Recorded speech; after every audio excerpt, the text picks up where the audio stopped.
Hello everyone. Welcome back to the Cleanup Tuto YouTube channel. Today I will bring you a story titled One Night at Hollow Pine Hotel. Please listen.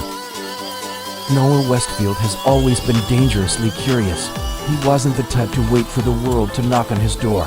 He was the type to scour the internet, flip through forgotten blog posts, follow blurry photos and creepy videos, and dive headfirst into places that normal people would avoid. And this time, Noah's destination was a decaying hotel in a silent pine forest, abandoned for more than 2 decades, rumored to be the site of uninhabitable phenomena. Hollow Pine Hotel, are you sure you want to do this? Julian Rivera asked for the 13th time as their truck turned onto the red dirt road. Covered with pine needles, I rented a drone, got spare batteries, an infrared camera, and an electromagnetic meter.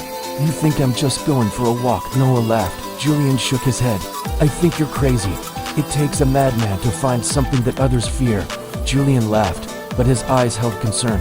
He'd known Noah since college, and if anyone had ever gone down a sewer because they'd heard singing coming from it, it was Noah. Except this time, things were more serious. The Hollow Pine Hotel was a popular destination in the 1980s, standing out in the pinewood forest with its old Gothic architecture.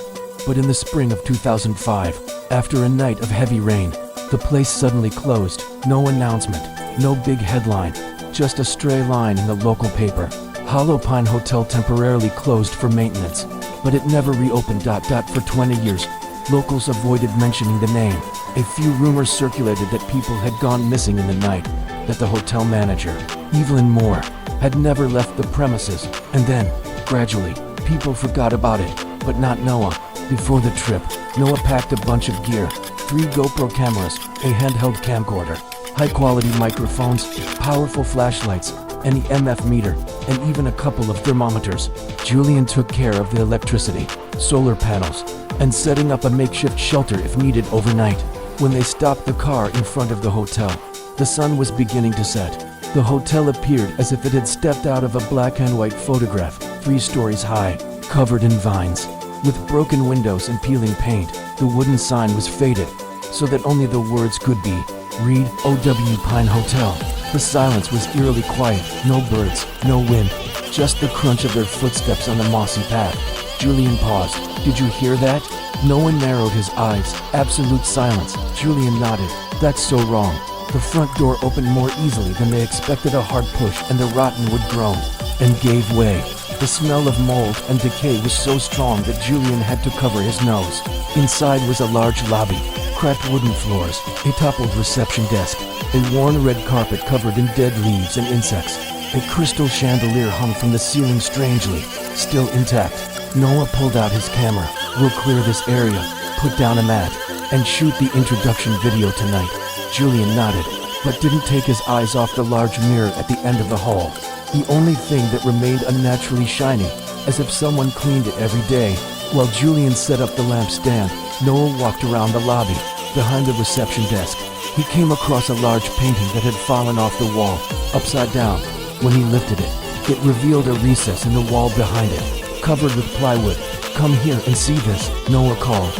Julian moved forward, his flashlight shining in the recess was a small, sealed metal box. It took them a few minutes to pry open the lid. Inside was an old black USB drive and a rusted metal name tag. Moore manager. Noah glanced at Julian. We just found the first secret. That night, after clearing the lobby area, they set up a small tent and booted up their laptops. Julian plugged in a USB drive. There was a single file, hollownight_05.mp4. The video is 3 minutes long, shot with a handheld camera. The image is blurry and shaky. A group of 5 young people, 3 men, 2 women, were laughing and joking in the hotel dining room. They were talking about seances and preparing a simple ritual, candles, mirrors and a piece of paper with the name of someone who had died on it. At the 2-minute mark, the light in the video flickers. One of the girls says, "There's someone in the mirror. Can you see it?" Then there was a scream. The camera shook violently, and then the screen went black. A very small whisper was heard before the video ended. "If she comes back, don't look at her in the eyes." Julian closed his laptop. They were both silent for a moment. Julian began. "I know," Noah replied softly.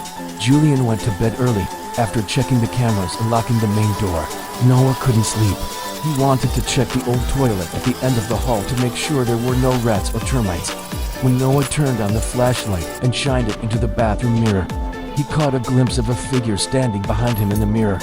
A woman with long hair and wearing a black dress. He turned around in surprise, nothing. But when he looked back in the mirror, the shadow had disappeared. There was only him, and a small, faint line of words appeared on the dusty mirror. "See you tonight." Noah backed away, trembling as he closed the door, then returned to the tent without saying anything to Julian. The infrared night vision camera captured the quiet lobby. The lights flickered. There was no wind, but a rocking chair in the corner was swaying gently inside the tent. Noah lay facing away. The camera caught his face. For a few seconds, his eyes were open, though his breathing was even as if he were asleep. At the end of the frame, a blur appears. It drifts like smoke. The screen goes black. Next, the first signs when you begin to realize the house is never really empty. The next morning, sunlight filtered through cracks in the roof, shining directly onto the tattered carpet where the two boys slept. The air was colder than they had expected, but not the pleasant chill of early morning. It was a cold, damp, goosebump-inducing chill. Noah opened his eyes first. He sat up, squinting around. The tent was still there. Julian was curled up in his sleeping bag beside him. But something was wrong. The carpet around the tent has footprints, not theirs. They had never walked in or out in those muddy shoes. Not animals, either. Human footprints, bare, faintly imprinted in the thick dust. Some circled the tent. Some led out into the dark corridor. Noah felt his stomach tighten. He bent down and took out his night vision camera to check the night vision footage. The video started at 0:02. The camera automatically activated when it detected motion. He slowed it down, minute 3. There was a creaking sound, like old wood under someone's feet. Then a dark shadow moved across the frame, tall, long hair. And then, at 7 minutes, the camera picked it up. A woman standing at the end of the hallway, across from their tent, dressed in a black dress, her face down, not moving, not doing anything, just stand there. About 1 minute later, the image disappears. Noah stopped breathing. His hands shook as he turned off the machine. "Julian, wake up. We need to talk." Julian frowned, rubbing his head as he sat up. "Last night I dreamed you were pulled from your bed," he said. "There was something in the dark. It spoke with my voice." Noah swallowed. "Are you sure this is a dream?" Julian didn't answer right away. He quietly zipped up his sleeping bag and stepped out of the tent. After a few seconds, he stopped. "What is this?" He looked down at the footprints. "We're not the only ones here," Noah said softly. Julian was silent for a long time.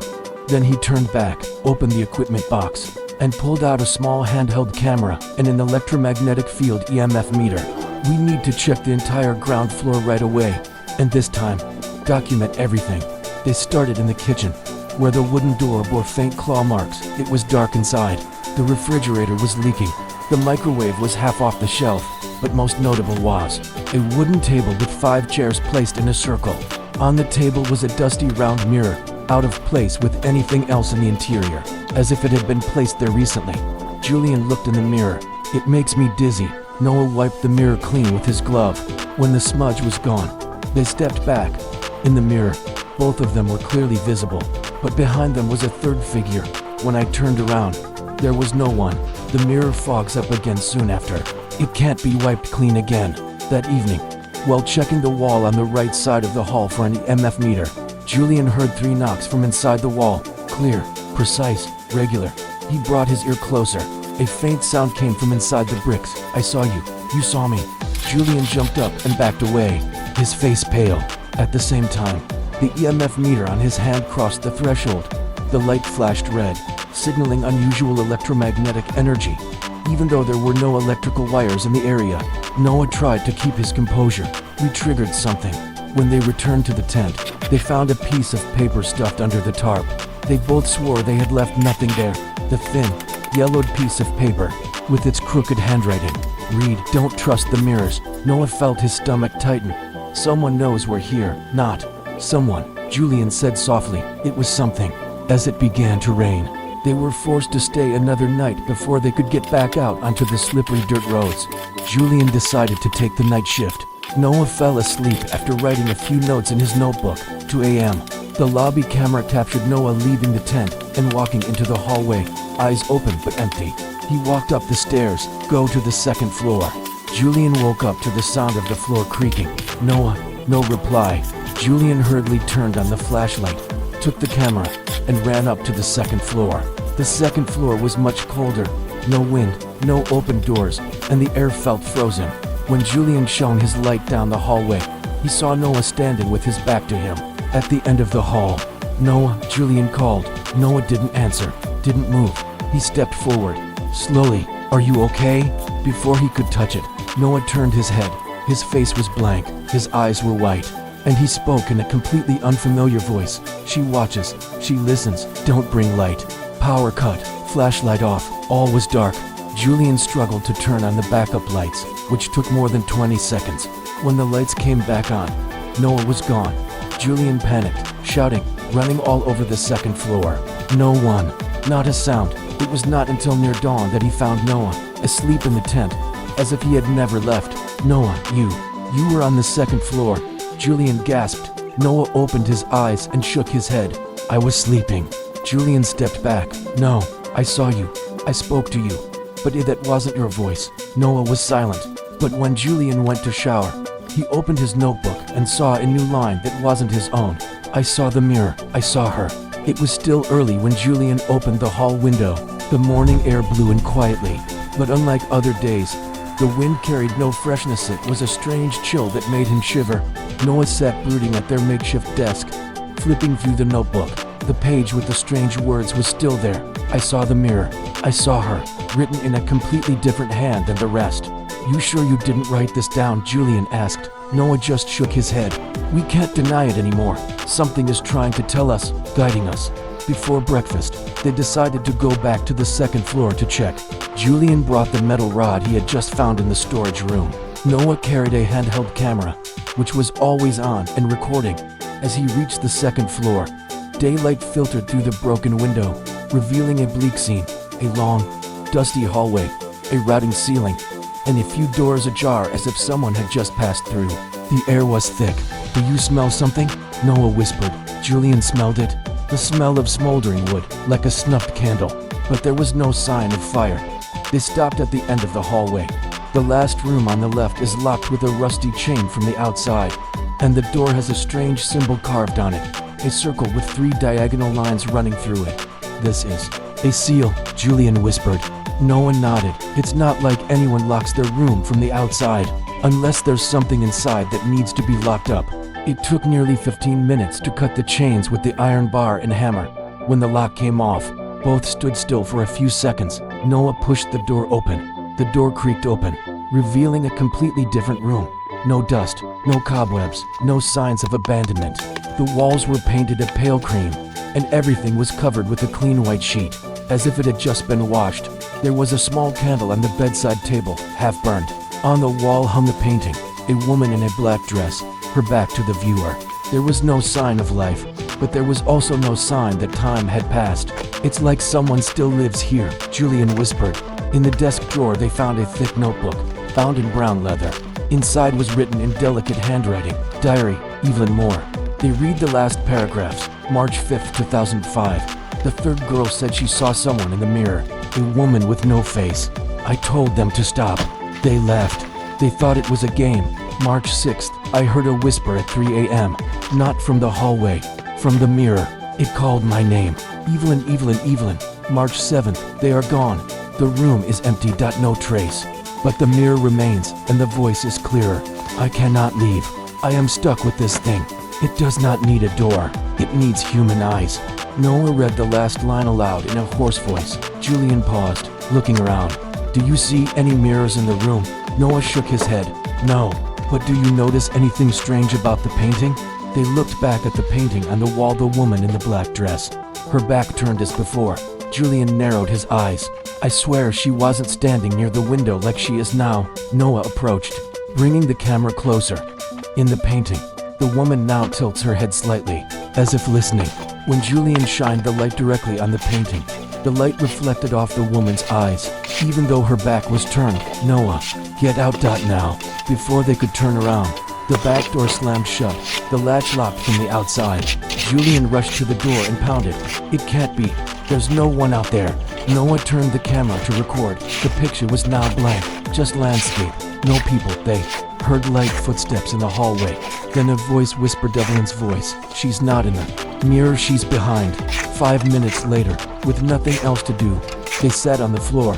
Julian leaned against the door, and the lock suddenly clicked. It opened automatically. There was no one outside, but on the hallway floor there was a strip of white paper, written in red marker. You guys shouldn't stay tomorrow night. Julian took the strip of paper. Someone is playing cat and mouse. Noah was silent. The image of the woman in the painting with her back turned kept repeating in his mind, like a never-ending soundtrack. That night, they slept on the ground floor as usual. But this time, Julian was the one dreaming. He found himself standing in Evelyn's room, looking into the giant mirror. In the mirror, he did not see himself, only to see Noah, standing behind with a strange smile, empty eyes, whispering, I always come back, and this time, I'm staying. Julian woke up with a start, his shirt drenched in sweat. Noah was still sleeping next to her, breathing evenly. But something is wrong. On Noah's hand, there was a red ink stain, as if he had just written something. After the third night of haunting, Julian woke up to sunlight streaming through the main hall window.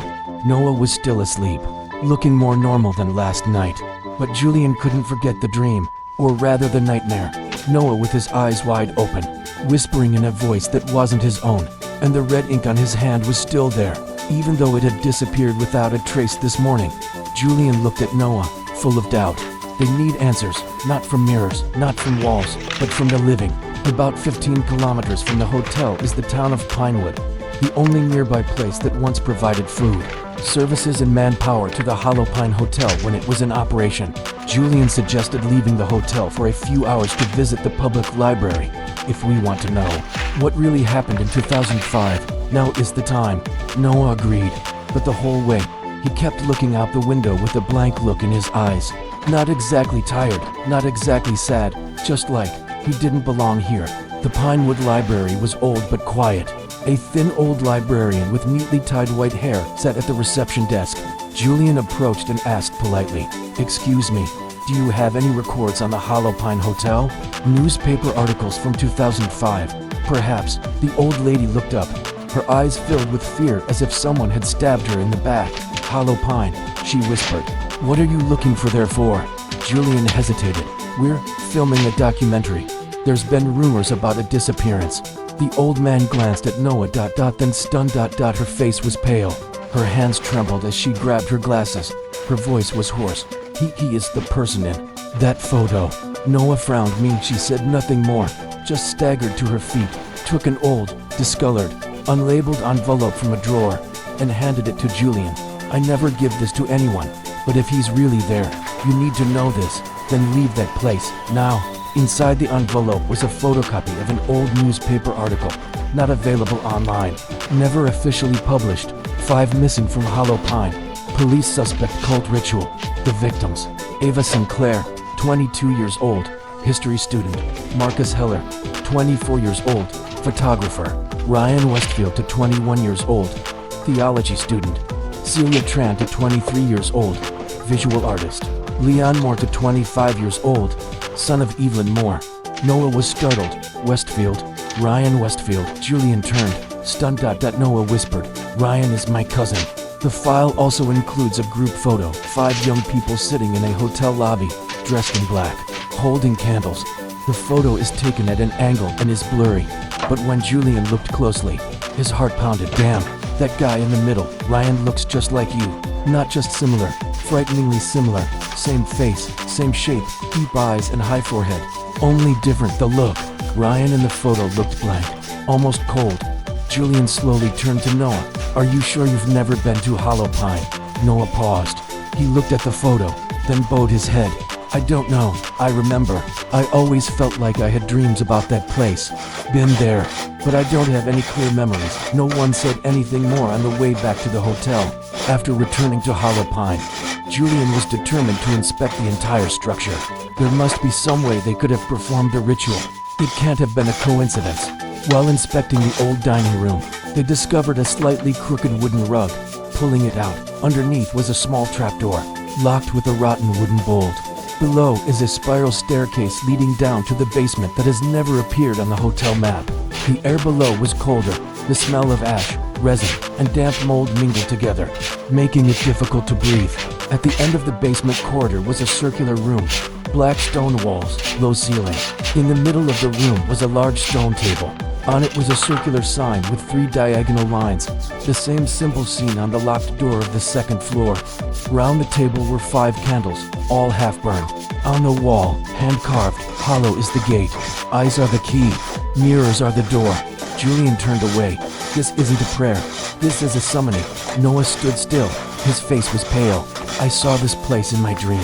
I was lying on that table, looking up, and around me were 4 people chanting something. Julian shivered.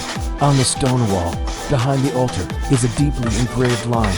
We cannot call the dead. We only invite others. Julian shuddered. They don't call the spirits of the dead, they call something else. And Ryan could be the host. Noah stood still. And if I have Ryan's blood, then maybe I'm the door for it to come back. When they returned to the main hall, they found the large mirror in the lobby had been smashed, glass scattered everywhere. The wooden frame splintered. In the middle of the largest piece of mirror was a line of blood-scrawled words. Don't let him sleep tonight. Julian looked at Noah. Noah looked back at him, eyes filled with confusion. I don't know what's happening to me anymore. The warning scrawled in blood on the mirror was still dripping, as if it had been written only minutes ago. Julian stared at it, mesmerized. His whole body went rigid. Noah sat down, holding his head in his hands, muttering, I don't know anymore. I don't know who I am. It was getting dark. Outside, the wind whistled through the pine trees like an otherworldly howl. One last night, and it seemed everything was waiting for tonight to be complete. Julian grabbed the car keys, but as soon as he stepped out of the main entrance, the car engine was gone. Not power outage, not sabotage. Gone. Without a trace, as if it had never existed.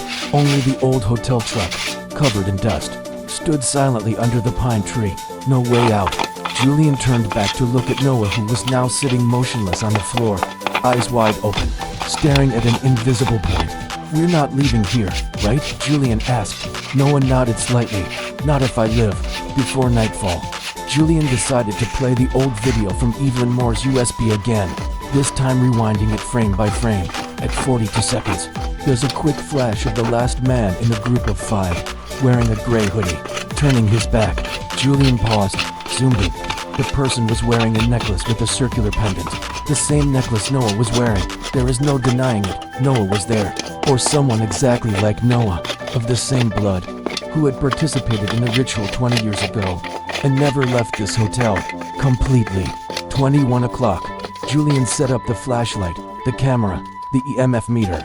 The tent was torn apart, the furniture in disarray. The air smelled of burning candles. Even though no one was lighting anything, Noah stood in the middle of the hall, holding Evelyn's diary, his eyes now an unfamiliar blue. If I sleep tonight, you have to tie me up. You have to stop me if I get up. Julian froze. Why? Because what's inside me, it wants to come back, and it needs a full moon. Tonight is it. The clock strikes 12, calm wind. The large mirror shattered again, even though it had been shattered before. It repaired itself, becoming whole again in just a few seconds. And then the image in the mirror no longer reflected reality. Instead, it shows a picture of the hotel lobby 20 years ago. Julian and Noah stood frozen as they watched 5 young people perform the ritual in the mirror. And in the middle of them, lying on the table, was Ryan. Westfield, no, it's Noah. Julian turned. Noah was no longer there. The EMF meter screamed, lights flashing. There were drag marks on the floor, as if someone had been dragged, leaving a faint trail of blood. Julian called Noah's name. No one answered. Julian followed the tracks down to the basement. The iron door had swung open by itself. In the stone room, 5 candles burned brightly, and on the stone table was Noah, lying motionless, eyes wide open staring at the ceiling. Surrounding them were 4 faceless black figures, holding rusty knives, standing in the exact position of the group of young men in the video years ago. Julian shouted and rushed forward, but was pushed back by an invisible force. The flashlight fell from his hand and rolled to the floor. A voice echoed in Julian's head, not through his ears, not from anyone's mouth. Hollow is the gate, he is the key, open him.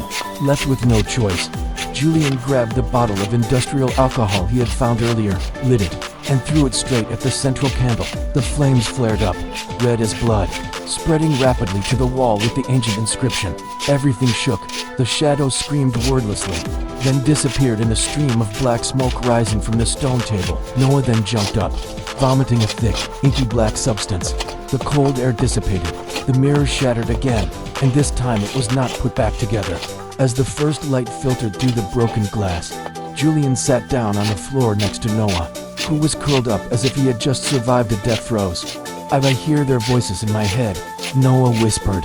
They never left, but now they're burnt for real. I think Julian took your hand. You are not Ryan. You are you. Noah just smiled weakly. Sometimes I am both. A year later, Julian released a short documentary about his trip to Hollow Pine. The film quickly went viral online, but the ending was cut. The recording of the ritual, Noah's possession, and the strange phenomena. No one knows why. Julian has gone into hiding and no longer posts. In his only interview, he said, "Some gates need to be kept closed forever," and Noah disappeared without a trace. Only one person, the librarian at Pinewood, said she had seen Noah standing in front of the broken mirror in the library, staring at his reflection and smiling. Through this story we can draw a clear message. There are places that not only house the souls of the dead, but also serve as mirrors that reflect back things we dare not admit about ourselves. And when the door to the past opens, we don't always walk out of it intact. Thank you for listening to the end of the story. Wish you and your family always healthy and happy. Goodbye and see you again in the upcoming videos.